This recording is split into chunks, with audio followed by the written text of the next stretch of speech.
Coming up next on the Jeff Crilley Show, are you guilty of overparenting or underparenting? There's a difference. We'll be talking to a leading national expert next.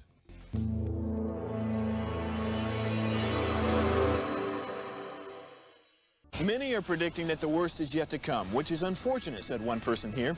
Until now, they've enjoyed the reputation of being the nation's icebox. Watched a burglar in his home this morning by webcam. As a journalist of over 25 years, stories are what make my world turn. Reporting live from the Dallas newsroom tonight, Jeff Crilley, Fox 4 News. But in 2008, I took the jump from my familiar life and started a PR firm from my home. We're talking about anyone with a camcorder like the one I'm using becomes a television network. We started slowly growing the company, and we now have over 100 clients, and we've branched into the world of live digital broadcasting. I now own 8 different TV studios and have a huge team, and the stories that I now get to share are sometimes the most important of my life.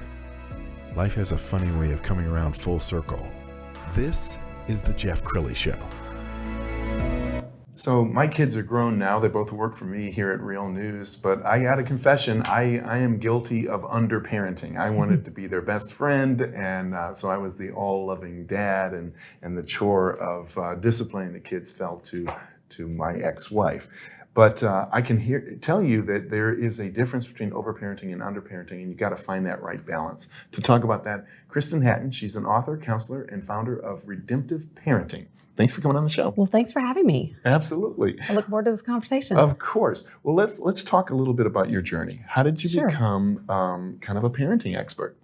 Well, I have 3 grown children. They are young adults now, but when my oldest was going into middle school, we moved from Texas to Oklahoma, and we knew no one. And so I really wanted to help cultivate for her a group of friends. And so I started a Bible study, but I couldn't find curriculum for that age at that time. And so I started writing my own curriculum, which led to my first book. And then in that process, my daughter ended up sharing with us that she was struggling with an eating disorder. And I just thought, gosh, I mean, she's got everything going for her. She has 2 parents that are married and love each other and love her. And she's doing well in school. She has lots of friends. And so I just kind of went on this, rabbit trail and ended up writing a book because I did an anonymous teen survey that went out nationwide and learned that girls everywhere were struggling. And it didn't matter if they were in public school, private school, homeschool, whatever the situation, big city, rural area, and really social media was a big component with that. So that led to my second book and speaking a lot more to parents. Yes. And so as I began speaking, hearing from parents, hearing their own struggles, not necessarily eating disorders, but just what they were dealing with, I really realized how many parents stay hidden with their struggles because they look around and think everybody else's family is perfect and that somehow they have it all together and their kids aren't making mistakes and that they're failing. And so they, have a lot of shame around that. Sure. And so there is a need for counseling. And that led me to going back and getting my master's in counseling, continued speaking, continued writing, and it's just kind of evolved, a path I just had no idea that I was getting on. Well, you have a very successful practice and speaking career. We're going to pull up your website so we can scroll down it and talk about the types of groups you like to speak to. Who's your key audience? Sure. I love to speak to parents of really any age kid. 0 to 18 primarily, but also, I always say it's never too late. And so even parents with young adults, I speak to. In counseling, I really work a lot with teenagers and then also their parents. So just kind of a diverse audience. I speak to teenage girls, teenagers at times. Sure. Now, she brought this book in, Parenting Ahead, but I should tell people that you are a prolific author. We're going to pull up your Amazon page and just show some of these books. You've got 4 books out. I do. That's amazing. Yeah, thank you. Thank you. Do you have another one in you think? Maybe. My publisher just asked me that recently, and you just never know. And I think that's what makes a good book is when you become passionate about something, sure, and it just comes to life. Kristen, I'm so impressed with you. I wrote one book some 20 years ago. It almost killed me. So I want to also make a confession. So the kids moved down from Michigan when they're teens, And I think I made the worst mistake any parent can make. I was the all-loving father, and I put my wife, Victoria Snee, in charge of the discipline, and she's the stepmom, which was kind of a no-win situation for her. We should have gotten together on the parenting style, shouldn't we? Well, I've learned a lot through parenting myself. I mean, there's no perfect parent, and we do the best that we can, right? And we have good intentions. We love our children. So Yes. we're operating out of a well-meaning heart, but sometimes it's not the best. And so is there, you get together and you huddle and say, this is how we feel about this, so the kids don't end up ping-ponging between mom and dad?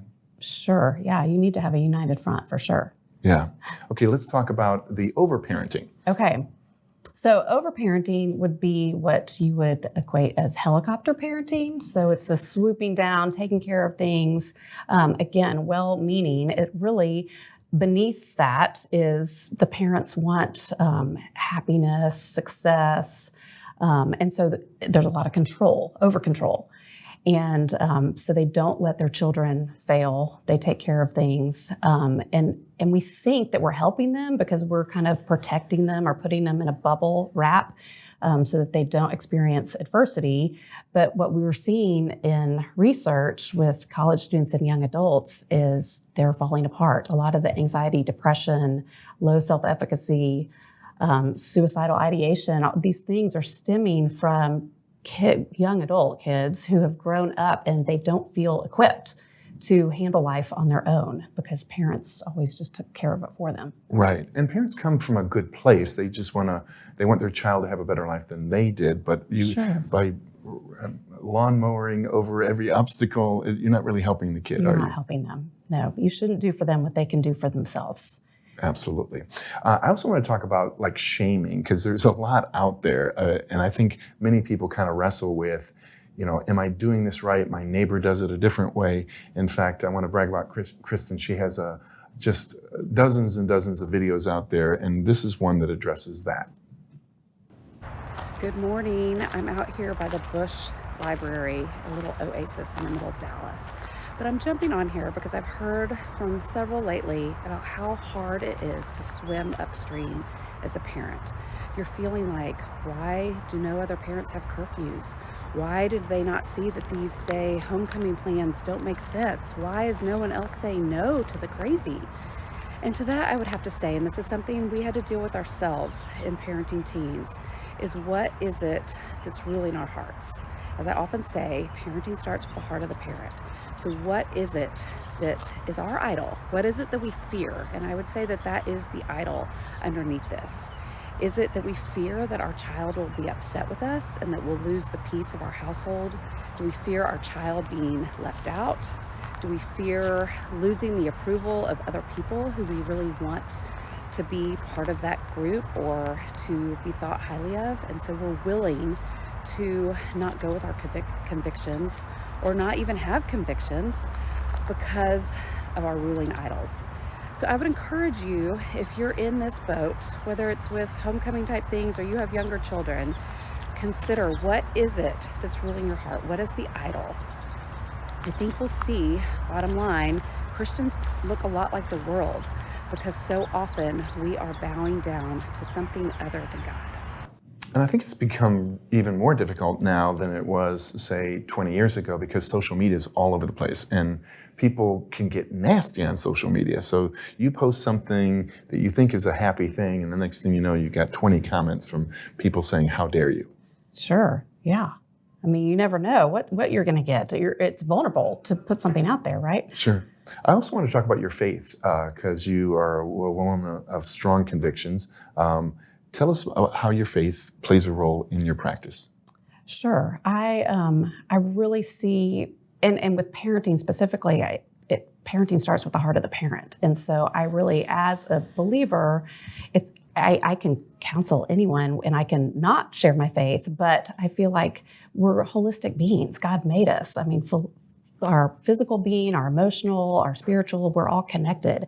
And so sometimes I feel like if I'm helping without the faith component, it feels like I'm putting a Band-Aid on something and not really getting to the heart of the issue. And so I like to really go to the depth of what is it that we're trusting in, or what is it, like what's beneath, like I mentioned with overparenting.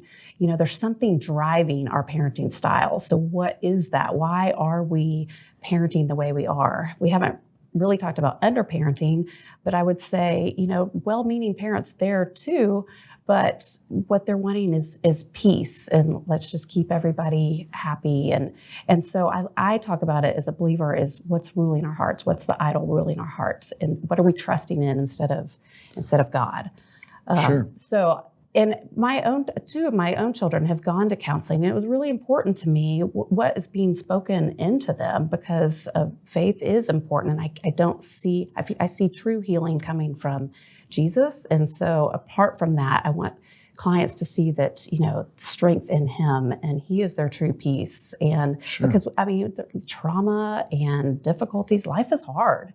And so we need a stronger anchor than just ourselves, our own strength. So I'm always trying to point people to trusting in him.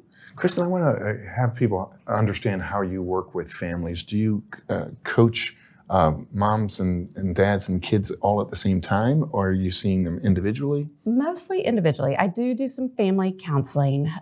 Typically, though, in counseling, it works better if one counselor is working with the teenager and another counselor is working with the parents, and then you can kind of come in together. But certainly there's lots of times, and I always want to keep the parent involved because the parent is the number one influence.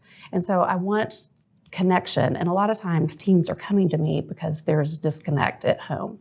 And so to really help them, I do need to come alongside the parent too. And so a lot of times that looks like individual sessions with the teen, and then every so often bringing mom and dad in for a joint time, whether it's the whole session or a short period of time. We haven't talked about the pandemic, but I think it's hard to talk about parenting without talking about the pandemic, because we shut down the world for about a year or so, put kids in remote learning. They're separated from their friends. What are you seeing as a coach and speaker that the fallout continues from the pandemic? It does. And depending on the age of the child, when that happened, it kind of is indicative of what those struggles are. So I'm seeing, kids that were early middle school, young teens, and there's just that disconnect. They hadn't really formed their social, emotional attachments with their friends, and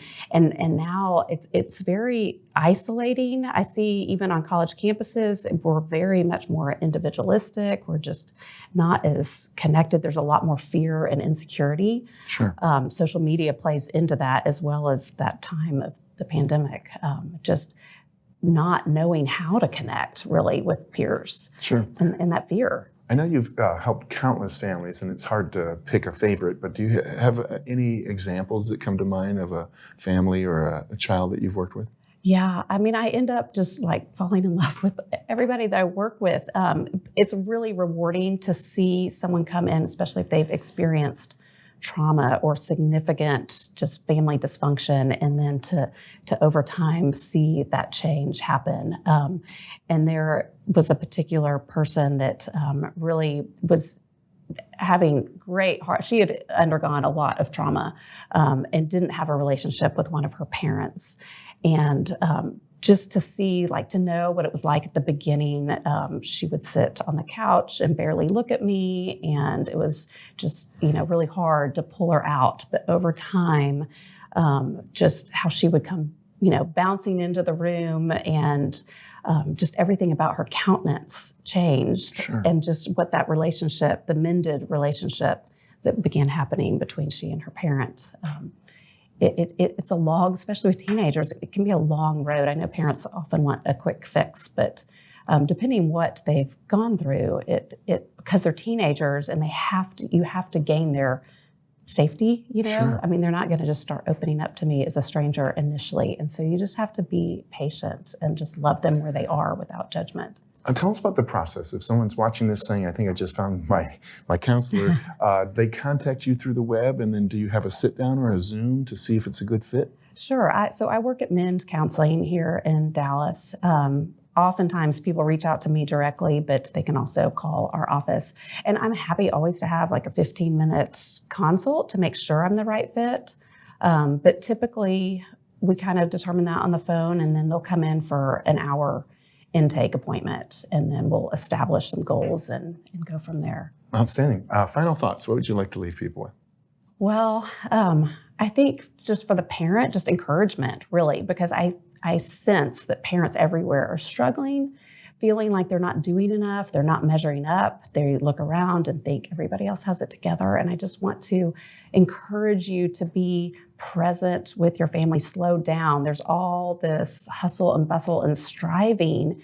And I think we lose sight of the very people in our household that are right in front of us, and they need our undivided attention, our seeing them. And too often we're in the same house, but we're multitasking, we're on our laptops, and our child is saying something and we're not really seeing or hearing what that child is saying. So I would just encourage you that, and if you make a mistake, apologize. That is the number one thing. I hear from kids all the time that they see their parents make mistakes, but then they never apologize. But we don't have to be perfect, but it's how we handle that repair or not. Oh, Kristen, I can see why you're so successful. We're going to end with the website, which is KristenHatton.com. Thank you so much for sharing your wisdom with us. Thank you for having me. You bet. That's it for now. We'll see you next time.